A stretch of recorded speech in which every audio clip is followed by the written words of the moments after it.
September 2nd, 1945, 9:04 in the morning. On the deck of an American battleship anchored in Tokyo Bay, a Japanese general signed the document that ended the largest war in human history. He did not bow.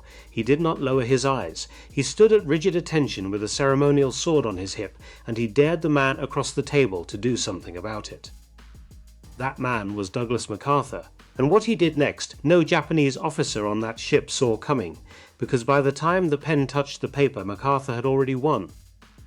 Without raising his voice, without drawing a weapon, and without ever demanding the bow that the Japanese delegation had crossed an ocean prepared to refuse. To understand why, we have to go back to the morning 8 minutes earlier, to 8:56, the moment the Japanese delegation began climbing the gangway, Tokyo Bay, September 2nd, 1945. The water is flat and grey, the colour of cold steel. A morning sky presses down low over the harbour, no sun, no wind. On the deck of the USS Missouri, an Iowa-class battleship, the largest class ever built by the United States Navy, a sailor checks his watch, 8:56 in the morning. A small motor launch approaches the warship's hull. 11 men step from it onto the gangway, civilian diplomats first, military officers behind them. They begin to climb. The first man up is Mamoru Shigemitsu, Foreign Minister of Japan, 58 years old, dressed in formal morning clothes, black coat, striped trousers, top hat, white gloves. In his right hand a wooden cane. He needs it. His right leg below the knee is a prosthetic, the legacy of a Korean independence activist named Yoon Bong-gil, who threw a bomb disguised as a water bottle at a Japanese military review in Shanghai's Hongkou Park on April 29, 1932. Shigemitsu had been there as a diplomat. He had not been the target. The bomb did not care. He climbed slowly. One step, a pause, another step. Hundreds of American sailors and officers watch him from every deck above. None of them shout, none of them jeer, none of them cheer. There is only silence. Behind Shigemitsu comes General Yoshijiro Umezu, 63 years old, Chief of the Army General Staff of the Imperial Japanese Army. He wears full dress uniform, rows of medals, a ceremonial sword at his left hip. He moves without looking at the men watching him. His face is a mask, perfectly still, perfectly composed, perfectly arranged into the only expression his culture and his training will allow him to wear in this moment.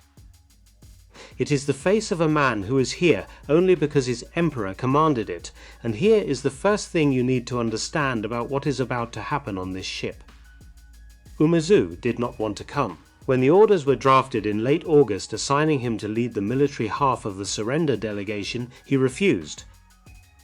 He would not stand on the deck of an American warship.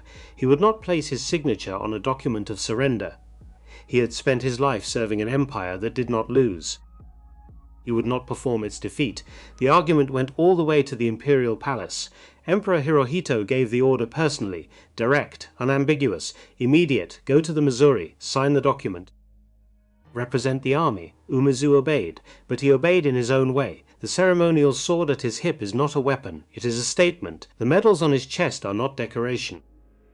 They are evidence. The mask on his face is not composure, it is resistance. The last form of resistance available to a defeated soldier who has been ordered to stand still while his empire is dismantled in front of him. You may have defeated us, his bearing says, but you have not broken us. This is the conflict. And waiting for him at the green-clothed table positioned in the center of the deck is a man who has spent 18 days designing exactly what is about to happen. General Douglas MacArthur, Supreme Commander for the Allied Powers, 65 years old, 5-star General of the Army, the man who walked off Corregidor in 1942 with the promise, "I shall return," and made good on it 3 years later across 9,000 miles of ocean and burning islands. MacArthur understands something that nobody on the Japanese side fully understands yet. He understands that this morning is not really about Umezu. It is not about the sword. It is not about the medals. It is not about whether the Japanese delegation bows or refuses to bow, trembles or stands rigid, performs submission or performs defiance. The ceremony has already been designed to make all of that irrelevant. But to understand what MacArthur is about to do, we have to go backward, 18 days backward, to the night that almost stopped this morning from ever happening, Tokyo, August 14th, 1945. Late evening. Inside the imperial palace, a small recording session is taking place. The Emperor of Japan, Hirohito, 44 years old, has just made the most consequential decision of his life.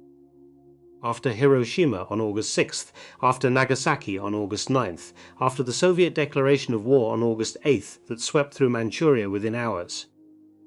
The Supreme War Council has split 3-3 over whether to accept the Allied terms at Potsdam.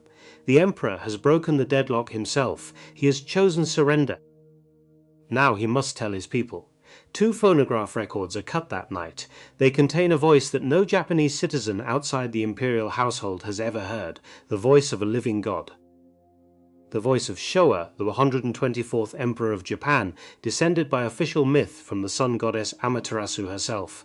The recordings are sealed and hidden inside the palace, scheduled for broadcast at noon the following day. They almost never make it to the airwaves, because while the Emperor is recording, a young army major is finalizing a plan to make sure no one in Japan ever hears those words.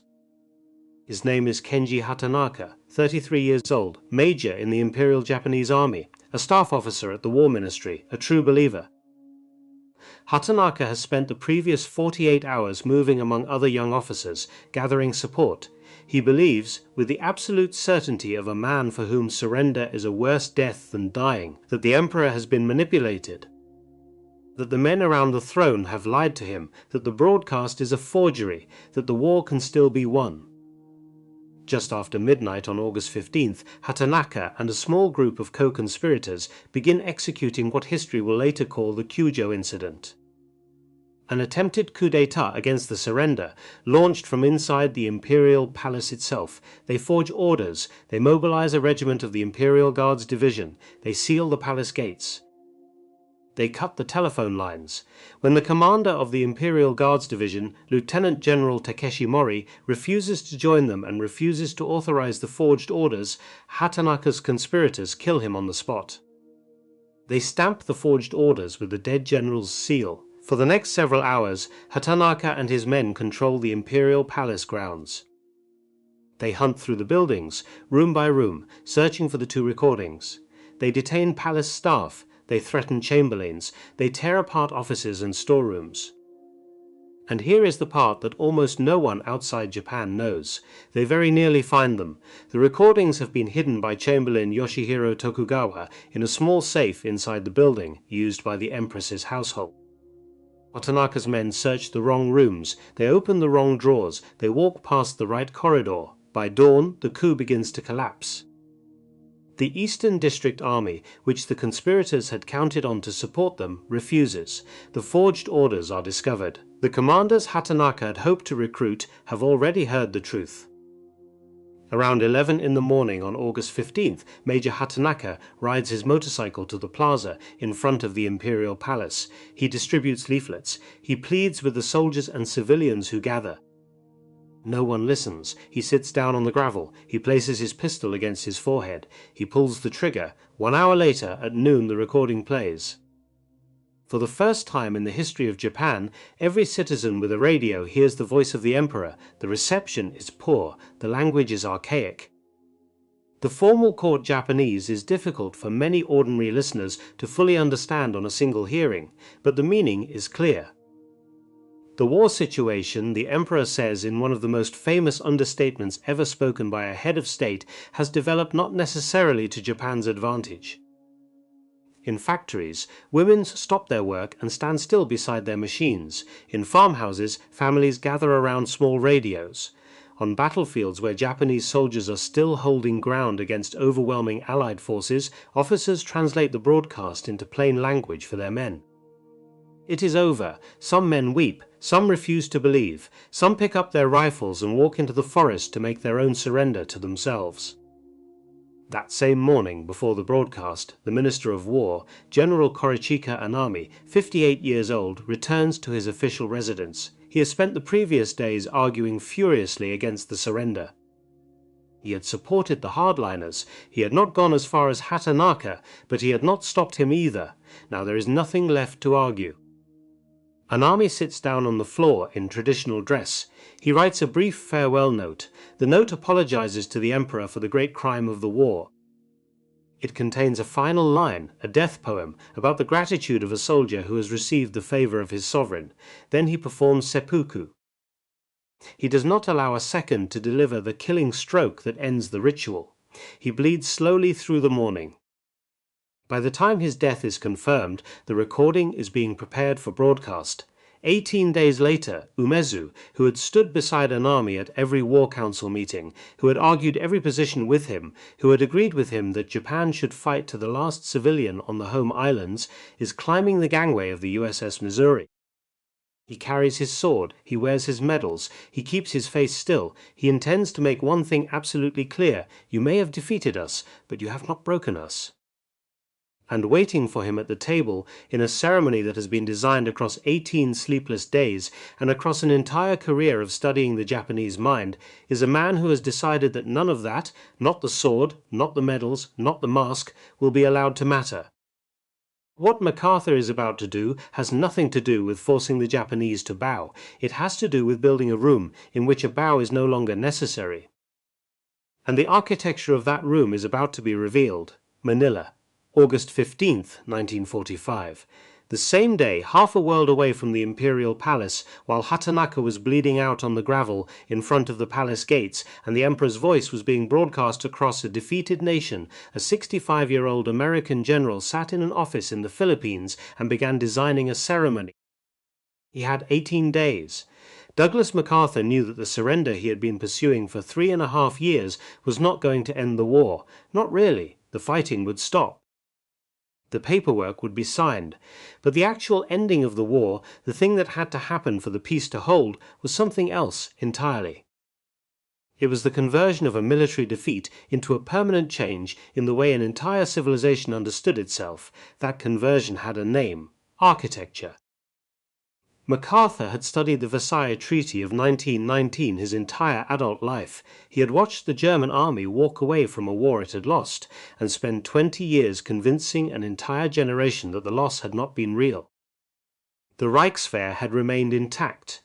The myth of the stab in the back had circulated. The treaty had imposed humiliation without reorganization, demanded reparations without dismantling the institutions that had produced the war. And from that flawed peace had come Adolf Hitler. MacArthur was not going to repeat the mistake. He sat with his chief of staff, Lieutenant General Richard Sutherland, 51 years old, a New York-born career officer who had served beside MacArthur since 1938. They worked at a wooden desk in MacArthur's headquarters in Manila City Hall. Sutherland had a thick stack of cables in front of him: coordinates, times, names. The mechanical infrastructure of an event that would, if it succeeded, be remembered for 1,000 years. The ship was already chosen. The USS Missouri, named for the home state of President Harry Truman, the most politically significant vessel in the Pacific Fleet, she was anchored in Tokyo Bay.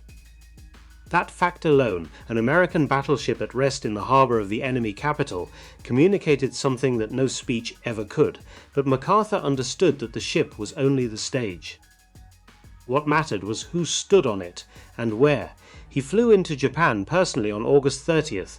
The flight came in from Okinawa aboard his personal aircraft, a C-54 transport that MacArthur called the Bataan, named for the peninsula he had abandoned in March 1942 and reconquered 3 years later. The plane landed at Atsugi Air Base, southwest of Tokyo, the same airfield from which Japanese kamikaze pilots had launched suicide missions against American shipping less than 2 weeks earlier. There were still hundreds of thousands of armed Japanese troops in the immediate area.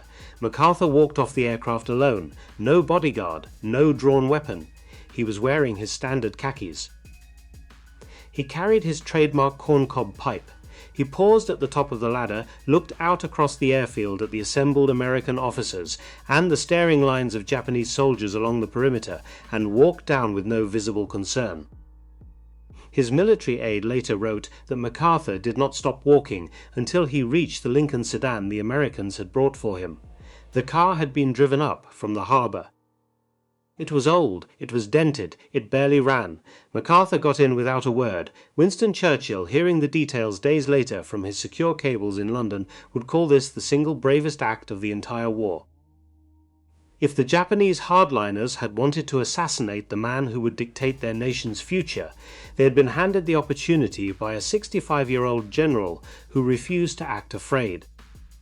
They did not take it, and in not taking it, in standing quietly at attention as MacArthur's motorcade rolled past them through the rural roads of Kanagawa Prefecture toward Yokohama, they ratified, without realizing it, the architecture MacArthur had already begun to build.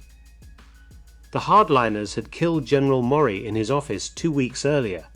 They had hunted through the imperial palace for the recording that would end the war.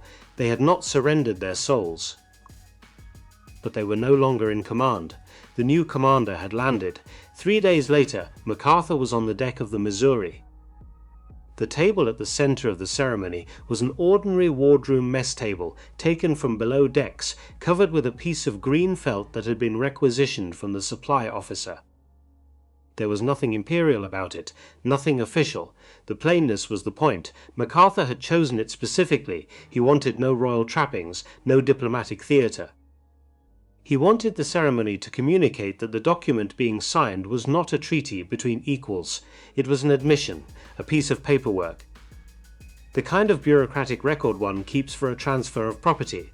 Above the deck, mounted in a glass display case secured to a bulkhead, was a flag.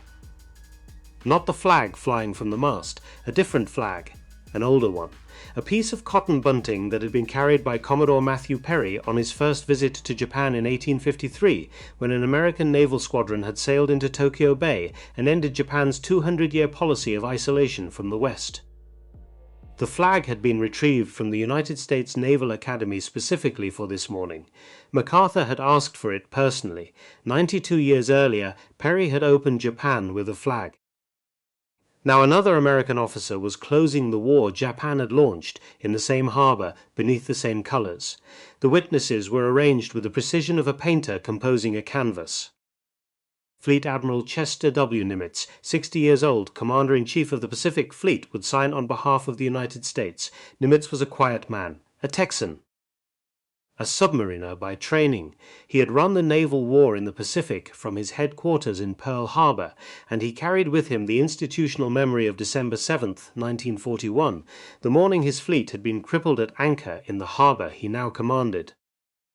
Behind MacArthur, in the position the cameras would catch every time they panned across the deck, two specific men were placed. The first was Lieutenant General Jonathan Wainwright, 62 years old. He had commanded American forces in the Philippines after MacArthur's evacuation in March 1942. He had fought on Bataan until his men were dying of malaria and starvation. He had retreated to the fortress of Corregidor. He had held until the water ran out and the medicine ran out and the ammunition ran out. He had surrendered the island on May 6, 1942, in one of the most agonizing decisions ever made by an American officer in the field. He had spent the next 3 years and 4 months in Japanese prisoner of war camps. He had been moved between Taiwan, Manchuria, and finally a remote camp near the town of Hushian. He had been beaten. He had been forced to bow to junior Japanese officers. He had performed manual labor while wearing rags. He had watched men under his command die of dysentery, malnutrition, and despair. He had been liberated less than 3 weeks before the Missouri ceremony by Soviet troops sweeping through Manchuria.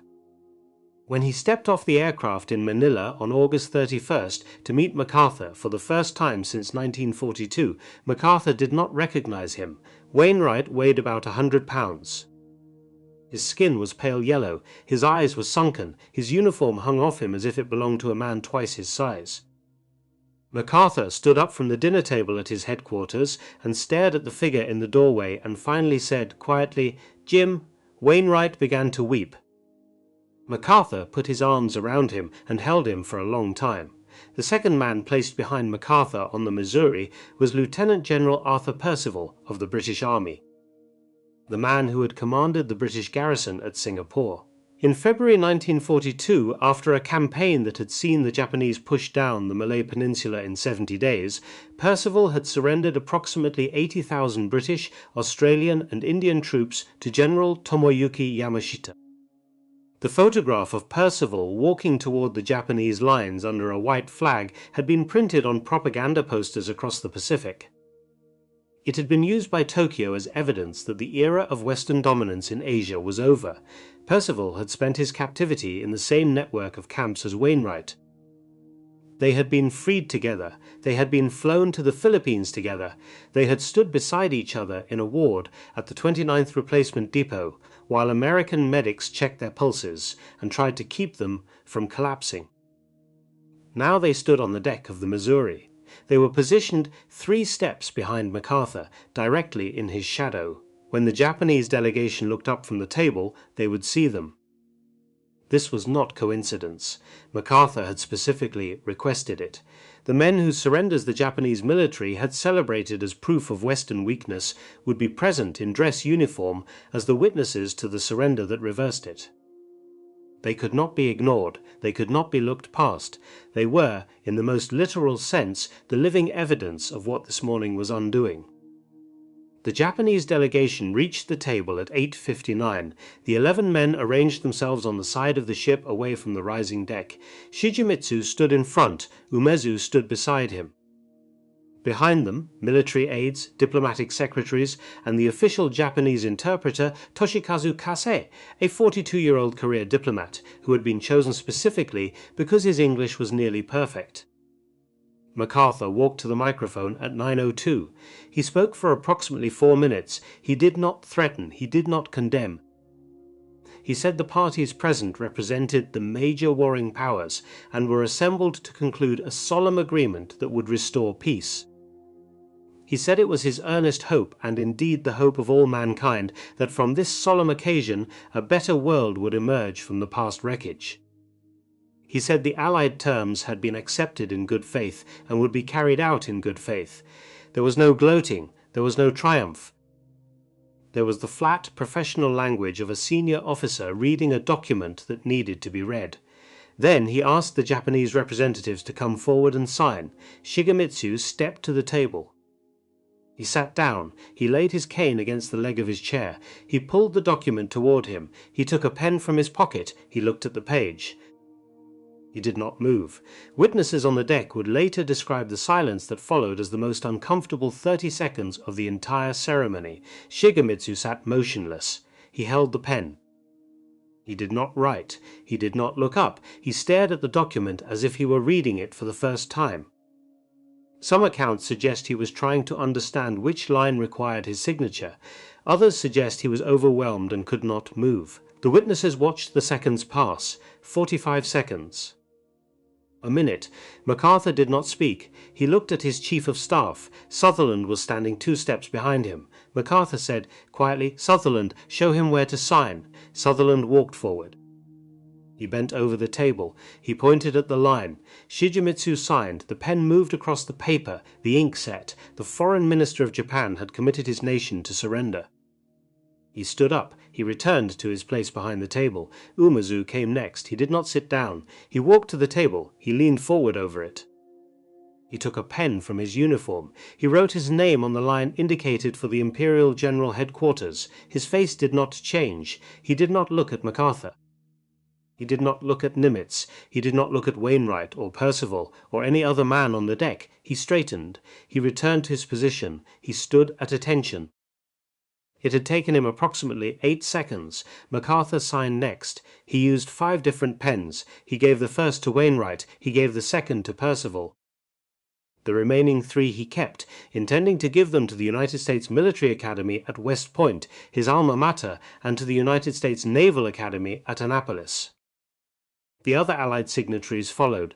Nimitz for the United States, Hu Shuyangchang for China, Bruce Fraser for the United Kingdom, Kuzma Derevyanko for the Soviet Union, Thomas Blamey for Australia, Lawrence Moore Cosgrave for Canada, Philippe Leclerc for France, Conrad Helfrich for the Netherlands, Leonard Izet for New Zealand. The signing took, in total, 18 minutes.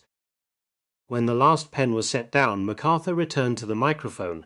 He said, "Let us pray that peace be now restored to the world, and that God will preserve it always." These proceedings are closed, and then, as if it had been timed by a force larger than the United States Navy, the sound reached the harbor. a low building thunder from the overcast sky. Then they appeared, approximately 450 aircraft from the United States Third Fleet, flying in tight formation across Tokyo Bay. Carrier-based fighters and dive bombers, B-29 superfortresses from airfields in the Marianas. The sound rolled across the harbor, washed over the Missouri, faded toward the mountains north of Tokyo, and was gone. The silence returned. Toshikazu Kase, the Japanese interpreter, would write in a report to his superiors in the foreign ministry that he had stood on the deck and watched the ceremony with a feeling he had not anticipated. He had expected humiliation. He had been prepared for it. He had told himself before boarding the Missouri that he would not show emotion no matter what was said or done. What he had not been prepared for was magnanimity. He wrote that MacArthur, in his speech, had not asked Japan to crawl. He had offered Japan a future. He had said, in language that any diplomat would recognize as the careful work of a man who understood the weight of his own words, that the war was over and that peace, real peace, the kind that could last, was now possible. Kase wrote, "Here is the victor announcing the verdict to the prostrate enemy. He can demand anything, he can dictate anything, and yet he pleads for freedom, for tolerance, and for justice." The phrase that followed in his report has been quoted in nearly every Japanese textbook on the occupation. Kase wondered, as he stood on the deck, whether this was the way one should treat a defeated enemy. He concluded that it was not. He concluded that it was something better. He wrote that he felt a strange clutch at his heart, and that tears stung his eyes, and that he understood for the first time that the war was truly over, because the man who had won it had already begun building what would come next. MacArthur left the deck at 9:25. He returned to his quarters aboard the Missouri. He had been awake since 4 in the morning. He sat down and wrote a short cable to President Truman. He reported that the surrender ceremony had been concluded without incident. He thanked the president for the trust that had been placed in him. He signed the cable. He sealed it. He handed it to a courier, and then almost immediately the Second War began. It was not fought with weapons. It was fought with cables. The first signals arrived from Washington at MacArthur's headquarters in Yokohama within days of the Missouri ceremony, and they kept coming through the autumn and into the winter. They came with the backing of Secretary of State James F. Burns, 63 years old, a former senator from South Carolina, a Truman ally, and a man who believed, with the absolute conviction of a wartime official looking at the principles being established at the Nuremberg trials, that the head of the Japanese state could not be allowed to remain in power. The recommendation was clear: arrest Emperor Hirohito. It was not a direct order. MacArthur, as Supreme Commander, had operational authority over the occupation, but the recommendation came with weight. The argument was straightforward and difficult to refute. The Allies were preparing to try Nazi officials at Nuremberg for crimes against humanity, war crimes, and aggressive war. They were holding heads of state accountable. To leave Hirohito untouched, in a palace, on a throne, while German leaders were marched to the dock, was politically untenable. The optics were impossible. The principle was indefensible. Brigadier General Bonner Fellers walked into MacArthur's office in Yokohama in the weeks that followed. Fellers was 49 years old. He had spent most of his career studying Japan. He had written the psychological warfare assessments that had shaped American radio broadcasts to Japanese civilians and soldiers across the Pacific. He understood, in a way that few American officers did, what the Emperor meant to ordinary Japanese people. He read MacArthur the cable. MacArthur listened. He did not interrupt. When Fellers finished, MacArthur put down his pipe. He looked at the wall for a moment. Then he said, in a voice that Fellers later described as flat and final, "If we arrest Hirohito, I will need 1 million additional troops to hold this country together." Fellers said they did not have 1 million troops. MacArthur said, "Then we are not arresting Hirohito." The decision was made in that office, by one man, on the basis of a calculation that had nothing to do with justice and nothing to do with sentiment. It had to do with arithmetic. The occupation force in Japan consisted of approximately 400,000 American troops. Japan had a population of 80 million. The ratio was 1 American soldier for every 200 Japanese civilians. If the imperial system collapsed, if the hardliner factions that had attempted the Kyujo coup reorganized around the question of the emperor's safety, if civil disorder broke out across the four main islands, the occupation force was too thin to suppress it. MacArthur needed an instrument of authority that did not require American weapons to enforce. He needed the emperor. MacArthur eventually committed his position to writing in a cable he personally signed and transmitted to Washington in January of 1946, addressed to Army Chief of Staff General Dwight Eisenhower. He stated, in language that left no room for negotiation, that the arrest of Hirohito would create a martyr, destabilize the country, and produce decades of resentment. He recommended against it. He further recommended that he, MacArthur, would meet with the Emperor privately in the coming weeks to assess the situation in person, and that no further decisions on the imperial question be made until that meeting had occurred. The cable was signed by MacArthur himself, not by his staff. It carried the personal weight of the Supreme Commander overriding the recommendation of his own State Department. Washington was furious. Several senior officials drafted internal memoranda suggesting that MacArthur was exceeding his authority. There were conversations in the State Department about whether the president should countermand the cable. Truman did not countermand it. MacArthur had won the argument, not because he was right. He might not have been right. The decision to preserve the emperor would be debated by historians for the next 80 years. That he had positioned himself geographically and institutionally as the only man with the operational picture necessary to make the call, and he had made it. What he did next would define the next 6 years of Japanese history. Over the autumn of 1945, MacArthur issued a series of imperial directives, drafted by his staff in Yokohama, signed in Hirohito's name, and transmitted through the chain of command that had previously governed the Imperial Japanese Army and Navy. The directives ordered the immediate, complete, unconditional disarmament of all Japanese military forces, both inside the home islands and across the territories Japan had occupied. 7 million soldiers and sailors received the orders. They obeyed, not because Americans pointed weapons at them. Most American troops never made contact with most Japanese soldiers. The disarmament was conducted by Japanese officers, handing in the rifles of Japanese soldiers, processing the demobilization through Japanese administrative structures, all under directive that originated in the emperor's name. It was the largest peaceful military stand-down in human history, and it was made possible by a decision that had been made in an office in Yokohama by a general acting against the recommendation of his own government, on the basis of a calculation that the man he had refused to arrest was the only instrument capable of finishing the war that the documents on the Missouri had only started. The ceremony had been the foundation. What followed was the building. September 27, 1945, 25 days after the Missouri. The motorcade leaves the Imperial Palace just after 10 in the morning. 6 black cars, mounted escort, through the streets of a city that is still half rubble, still half ash, still half the city it had been before the firebombing raids of March 1945 had killed 100,000 people in a single night and left 2.5 million homeless. The cars carry one man, Emperor Hirohito, 44 years old, dressed in formal mourning clothes, black coat, striped trousers, top hat, white gloves, the 124th Emperor of Japan. Descendant by official myth of the sun goddess Amaterasu, sovereign of a state that had, until 43 days earlier, claimed for him the status of a living deity whose voice no ordinary citizen had ever heard. He is traveling to meet another man. In the entire history of Japan, this had never happened. Emperors did not travel to meet other men. Other men traveled to meet emperors. The geography of authority was not a question of who held what title. It was a question of who moved. This morning, Hirohito is the one who is moving. The destination is the American Embassy, a short drive across the moat that separates the Imperial Palace from the rest of Tokyo. Past the Daiichi Insurance Building, the 6-story western structure that General Douglas MacArthur has converted into the headquarters of the Supreme Commander for the Allied Powers.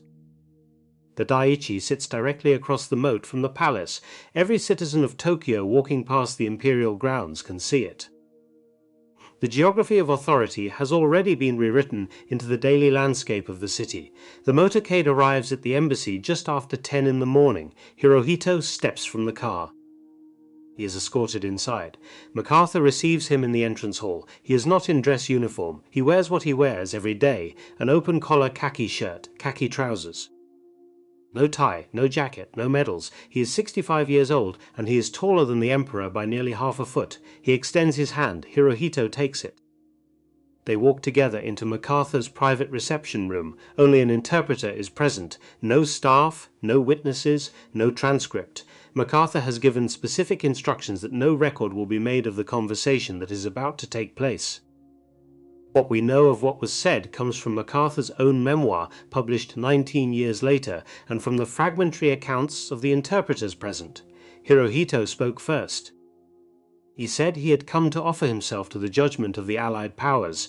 He said the responsibility for the war, in all its decisions, in all its conduct, in every act committed by his subjects in his name, rested with him. He said whatever decision MacArthur and the tribunal made regarding his person, he accepted it.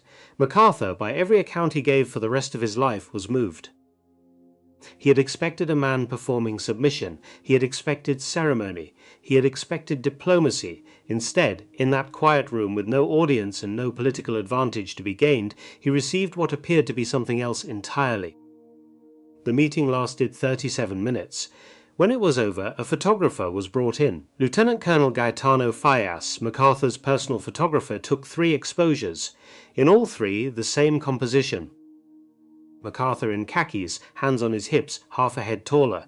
Hirohito in his formal morning dress, smaller, stiff, hands at his sides. The Japanese government tried to suppress the photograph the next day.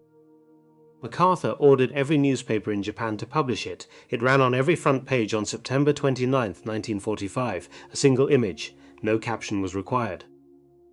In the space between the 2 men, in the contrast of their dress, in the geometry of their heights and postures, the entire structure of post-war Japan was now visible. The Emperor remained. But the source of authority had moved, and what came next moved with it.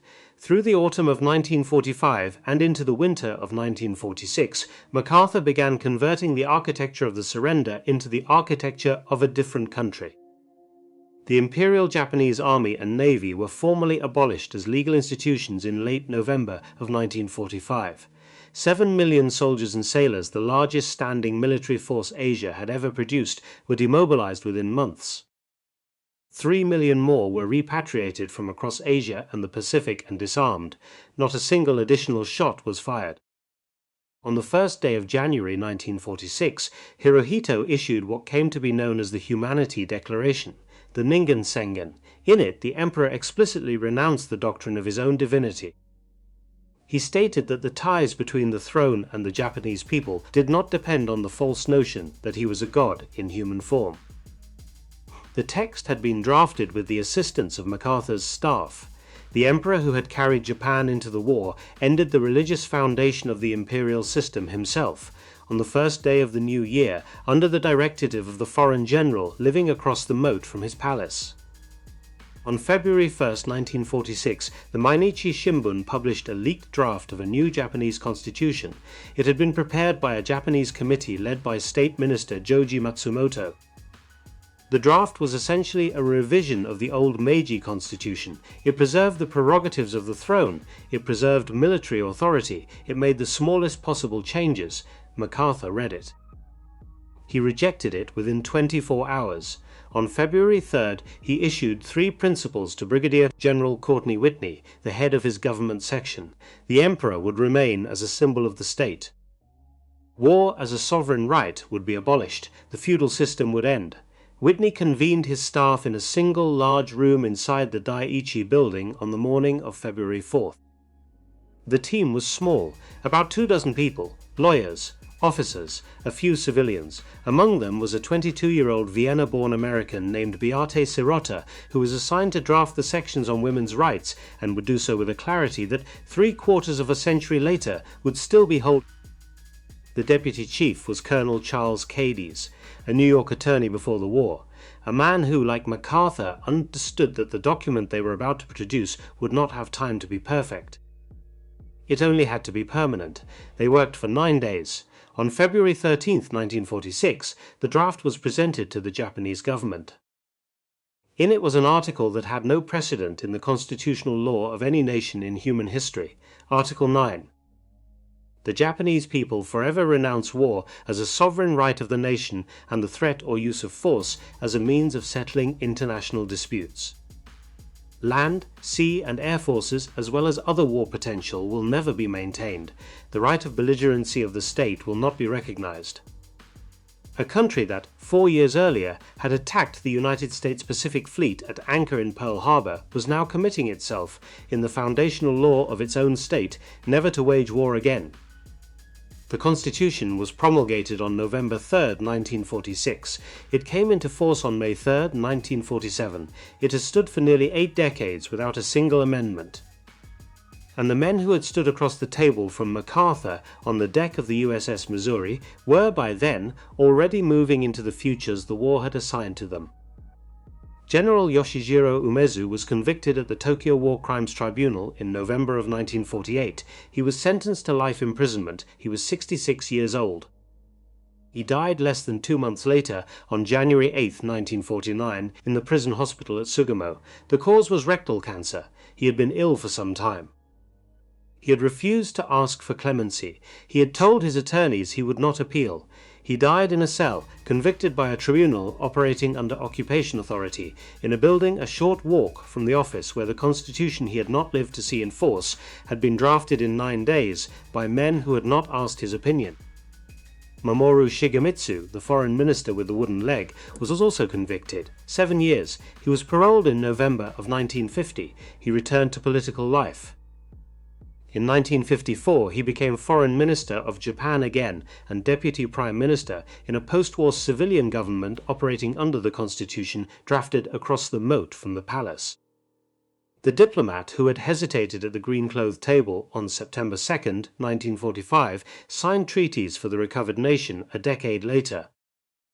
General Jonathan Wainwright, who had stood behind MacArthur on the Missouri as the emaciated living evidence of what the Pacific War had cost, received the Medal of Honor on September 19, 1945. He was promoted to full general. He retired in 1947. He died on September 2, 1953. Exactly 8 years to the day after the ceremony on the Missouri, Emperor Hirohito remained on the throne. He was never tried. He was never charged.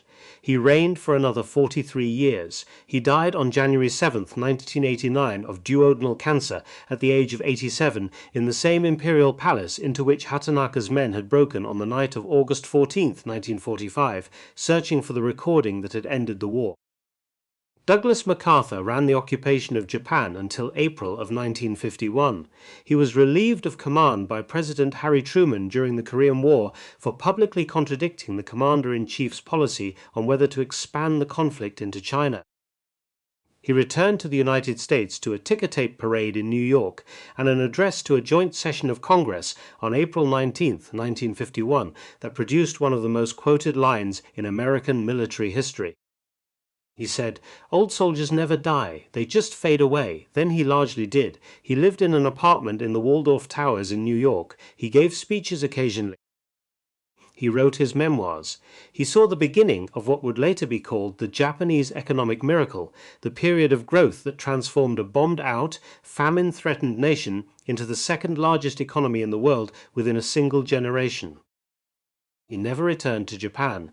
He died at Walter Reed Army Medical Center on April 5, 1964. He was 84 years old, and here is the number that closes the story. Operation Downfall, the planned Allied invasion of the Japanese home islands, scheduled to begin in November of 1945 if the surrender had not occurred, was projected by the wartime studies prepared inside the Department of War, including the analysis attributed to physicist William Shockley, to produce somewhere between 1.7 and 4 million American casualties and between 5 and 10 million Japanese dead. The ceremony on the Missouri, the meeting in the embassy, the Constitution drafted in 9 days. The imperial directives that disarmed an army of 7 million men, the photograph that ran on every front page in Japan, the architecture that MacArthur built from August of 1945 forward. None of it prevented a battle. It prevented a slaughter the size of which the modern world has never had to imagine. Umezu had refused to bow. He had carried his sword. He had kept his face still. The bow had never been the point.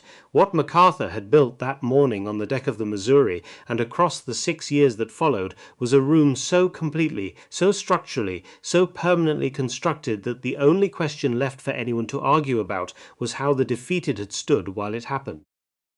And in the end, that is the only lesson that history records. The most durable victories are never the ones you take by force. They are the ones you build so completely into the world around the defeated that the bow becomes a footnote, and the architecture becomes the answer.